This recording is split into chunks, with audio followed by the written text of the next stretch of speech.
আজও আমাদের দেশে অনেকের মনে ধারণা আছে যে পৃথ্বীরাজ চৌহানই ছিলেন দিল্লিতে শাসন করা শেষ হিন্দু রাজা। তারপর দিল্লিতে মুসলিম শাসকদের দখল প্রতিষ্ঠিত হয়। কিন্তু এই ধারণা একদমই সত্য নয়। পৃথ্বীরাজ চৌহানের পরেও এই দেশে এমন এক হিন্দু রাজা ছিলেন যিনি মুঘলদের পরাজিত করে দিল্লি দখল করেছিলেন। কিন্তু একটা তীর, হ্যাঁ, মাত্র একটা তীর তার সমস্ত পরিকল্পনা ও ভাগ্যকে এমনভাবে বদলে দেয় যে শেষ পর্যন্ত দিল্লির দখল চলে যায় আকবরের হাতে। যদি সেই তীরটি না লাগতো তবে হয়তো আবারও দিল্লির সিংহাসনে হিন্দু রাজাদের শাসন ফিরে আসতে পারত। বিদেশি মুঘলদের হাতে ভারতকে পরাধীন হতে হতো না। এদেশের ইতিহাসটাই অন্যরকম হতে পারত। সেই রাজার বীরত্বগাথা নিয়েই আজকের আমাদের ভিডিও। শেষ পর্যন্ত দেখুন, কমেন্ট করে জানান নিজেদের মতামত, আর আমাদের চ্যানেলটিকে লাইক এবং সাবস্ক্রাইব করতে একেবারেই ভুলবেন না। নমস্কার, আমি শুভ্র চট্টোপাধ্যায় আর আপনারা দেখছেন মাধ্যম। আমি বলছি হিন্দু সম্রাট হেমচন্দ্র বিক্রমাদিত্যের কথা, যিনি হেমু নামেও পরিচিত ছিলেন। আজ আমি আপনাদের শোনাতে চলেছি এই হেমুরই কাহিনী, যার বীরত্বে স্বয়ং আকবরও আতঙ্কিত হয়ে পড়েছিলেন। এই ইতিহাসটি জানতে ভিডিওটি শেষ পর্যন্ত দেখবেন, কারণ নিজের দেশের ইতিহাস না জানলে নিজেকে চিনবেন কিভাবে।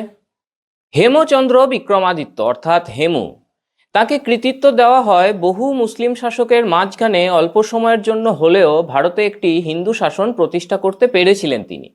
হেমু তার জীবনে মোট 22টি যুদ্ধ করেছিলেন। এই কারণেই ইতিহাসবিদরা তাকে মধ্যযুগীয় ভারতের সমুদ্রগুপ্ত কিংবা নেপোলিয়ান বলেও অভিহিত করেন। যাই হোক, হেমু ছিলেন হরিয়ানার রেওয়ারির বাসিন্দা। তার পরিবারের একটা মুদিখানার দোকান ছিল। হেমুর যে পটভূমি তা একেবারেই সেনাবাহিনী কিংবা রাজশাহীর সঙ্গে কখনো যুক্ত ছিল না। কিন্তু তিনি ছিলেন অত্যন্ত সাহসী। শের শাহ সুরি, যিনি হুমায়ুনকে দিল্লি ছেড়ে যেতে বাধ্য করেছিলেন, তাঁরই পুত্র ইসলাম শাহ হেমুর প্রতিভাকে চিনতে পারেন এবং তাকে নিজের দরবারে স্থান দেন। এইভাবেই হেমু সুরি রাজাদের দরবারে অন্তর্ভুক্ত হন এবং রাজকাজে হাত পাকাতে শুরু করেন। পরে বাদশাহ তাকে গোয়েন্দা বিভাগের প্রধান নিযুক্ত করেন। ধীরে ধীরে তিনি গুপ্তচর বৃত্তি ছেড়ে সেনাবাহিনীতে যোগ দেন। তার সাহসিকতা ও যোগ্যতার পুরস্কার হিসাবে ইসলাম শাহ তাকে নিজের সেনাবাহিনীর সর্বোচ্চ পদে অধিষ্ঠিত করেন। 1553 সালে ইসলাম শাহের মৃত্যুর পর আদিল শাহ বাদশাহ হন। হেমুর দক্ষতায় মুগ্ধ হয়ে তিনি হেমুকে ওয়াকিল ই আলা অর্থাৎ প্রধানমন্ত্রী পদে নিয়োগ করেন। এরপর থেকে হেমুর প্রভাব ক্রমশই বাড়তে থাকে।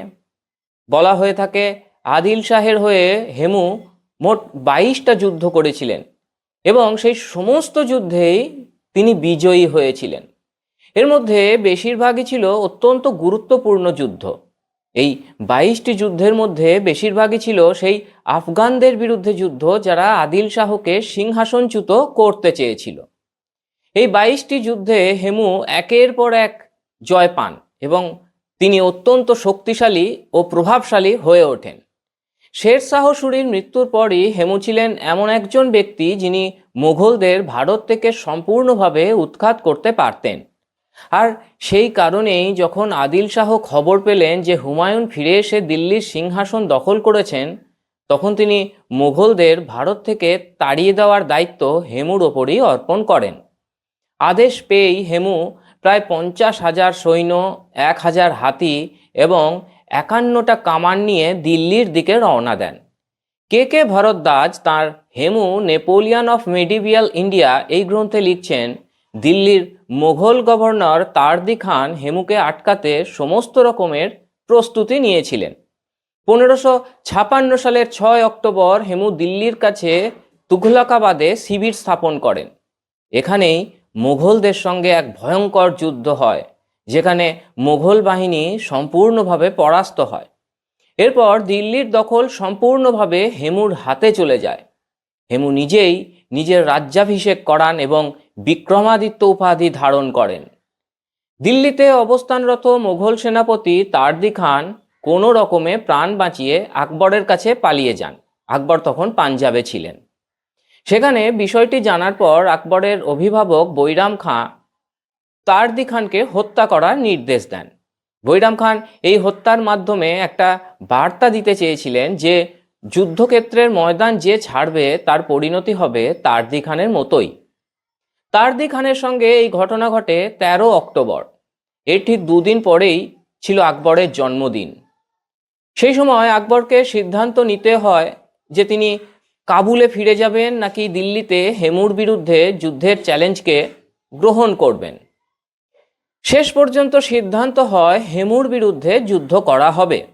অন্যদিকে হেমু যখন জানতে পারেন যে মোগলরা পাল্টা আক্রমণের পরিকল্পনা করছে, তখন তিনি আগেভাগেই তার কামানগুলো পানিপথের দিকে পাঠিয়ে দেন।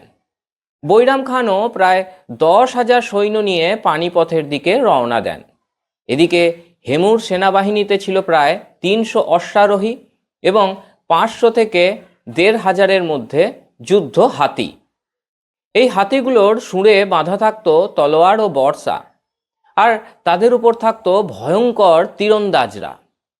আকবরনামার রচয়িতা আবুল ফজল লিখছেন, হেমুর হাতিরা তাদের শক্তিশালী শুঁড় দিয়ে ঘোড়া ও ঘোড়সওয়ারদের তুলে আছাড় মারতে পারত, এমনকি শূন্যেও ছুঁড়ে ফেলতে পারত। এইভাবেই নভেম্বর মাসে রাজা হেমু ও তার মুঘল বাহিনীর মধ্যে চূড়ান্ত সংঘর্ষের পরিস্থিতি তৈরি হয়। হেমু ও আকবরের সেনাবাহিনীর মুখোমুখি সংঘর্ষ ঘটে 1556 সালের 5 নভেম্বর। সেদিন এক ঐতিহাসিক যুদ্ধ সংঘটিত হয়, যা ইতিহাসে পানিপথের দ্বিতীয় যুদ্ধ নামে পরিচিত। এই যুদ্ধে হেমু কোনো মাথার বর্ম ছাড়াই যুদ্ধে নেমেছিলেন। বাদাউনি তার গ্রন্থ মুনতাকাব উত তাওয়ারিখ এখানে লিখছেন, হেমুর আক্রমণ ছিল এতটাই সুসংগঠিত ও নিখুঁত যে তা মুঘল সেনাবাহিনীর বাম ও ডান উভয় দিকেই বিশৃঙ্খলা সৃষ্টি করেছিল। তবে আকবরের সেনাবাহিনী হাতিগুলোর উপর সরাসরি আক্রমণ না করে কৌশলে তির্যক আক্রমণ চালাচ্ছিল, যাতে হাতির ওপর আরোহী সৈন্যদের নিচে ফেলে দেওয়া যায়। এই যুদ্ধের বিবরণ দিতে গিয়ে আবুল ফজল লিখেছেন, মেঘের গর্জনের মতো শব্দ আর সিংহের গর্জনের মতো হাঁক ডাকের মধ্যে দুই সেনাবাহিনী একে অপরের উপর ঝাঁপিয়ে পড়ে। মুঘলদের তীরন্দাজরা শত্রুপক্ষের উপর তীরের বৃষ্টি নামিয়ে দেয়, কিন্তু তবুও যুদ্ধের ভাগ্য তখনও তাদের দিকে পুরোপুরি ঝুঁকে পড়েনি। যুদ্ধের শুরুতে হেমুই এগিয়েছিলেন। তার সেনাবাহিনী আকবরের বাহিনীর উপর প্রাধান্য বিস্তার করছিল, কিন্তু ঠিক সেই মুহূর্তে একটা তীর এই যুদ্ধের গতিপথকে সম্পূর্ণভাবে বদলে দেয়। সেই তীরই দিল্লিতে হিন্দু রাজাদের শাসন পুনঃপ্রতিষ্ঠার শেষ সুযোগটিকে চিরতরে শেষ করে দেয়। বাস্তবে কি হয়েছিল তা ছিল এই, হেমুর সেনাবাহিনী যখন ক্রমশ এগিয়ে যাচ্ছিল, তখন মুঘল সৈন্যরা হেমুর বাহিনীর উপর লাগাতার তীর বর্ষণ করছিল, যাতে তাদের অগ্রগতির গতি কিছুটা হলেও কমানো যায়। এদিকে হেমু তখনও কোনো শিরস্ত্রাণ না পড়েই নিজের সেনাদের উৎসাহ যোগাচ্ছিলেন। ঠিক সেই সময় একটা তীর এসে সরাসরি তার চোখ ভেদ করে মাথার খুলিতে গেঁথে যায়। ইতিহাসবিদ হরবংশ মুখিয়া তার দ্য মুঘলস অফ ইন্ডিয়া এই গ্রন্থে লিখেছেন, চোখে তীর ঢুকে যাওয়ার পরও হেমু সাহস হারাননি।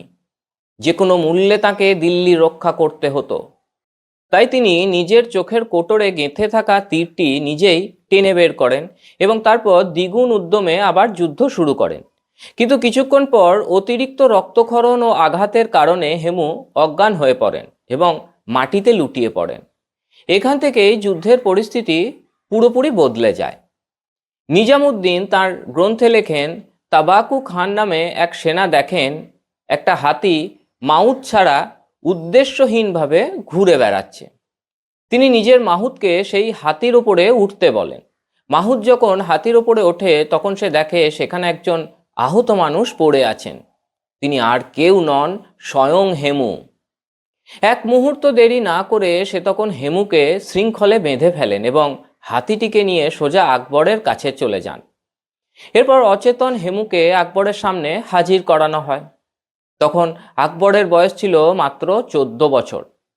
22টি যুদ্ধ জয় করা হেমুর ভাগ্যে সিদ্ধান্ত নিতে হয়েছিল এই 14 বছরের আকবরকেই।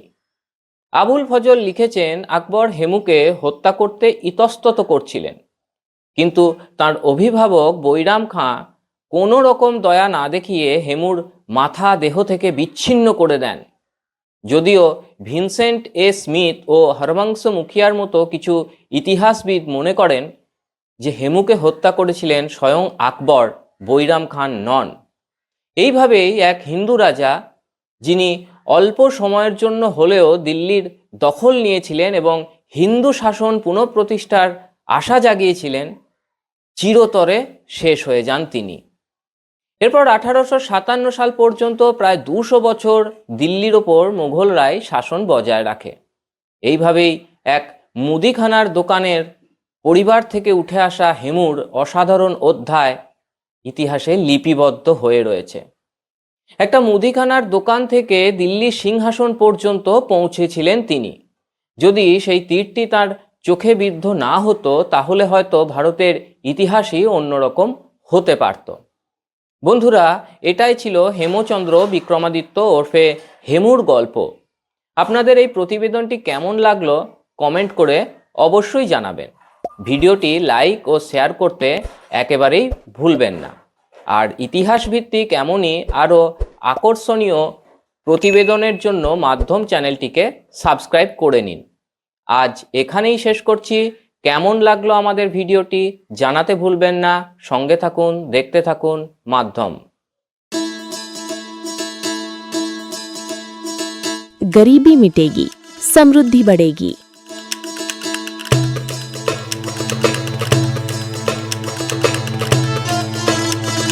यही संकल्प है प्रधानमंत्री नरेंद्र मोदी जी और मुख्यमंत्री मोहन यादव का।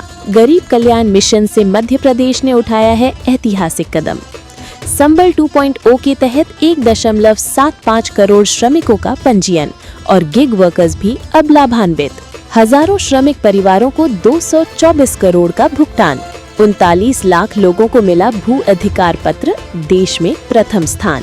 8 लाख छोटे व्यापारियों को मिला ऋण सहयोग। 56 लाख पेंशनधारियों को हर माह 4000 करोड़ से अधिक राशि और 45 लाख परिवारों को मिला पक्का घर। अब हर नागरिक की सुविधा के लिए शुरू होगी मुख्यमंत्री सुगम परिवहन सेवा। प्रधानमंत्री मोदी जी और मुख्यमंत्री मोहन यादव के नेतृत्व में मध्य प्रदेश तेजी से बढ़ रहा है गरीबी मुक्त और आत्मनिर्भर भविष्य की ओर।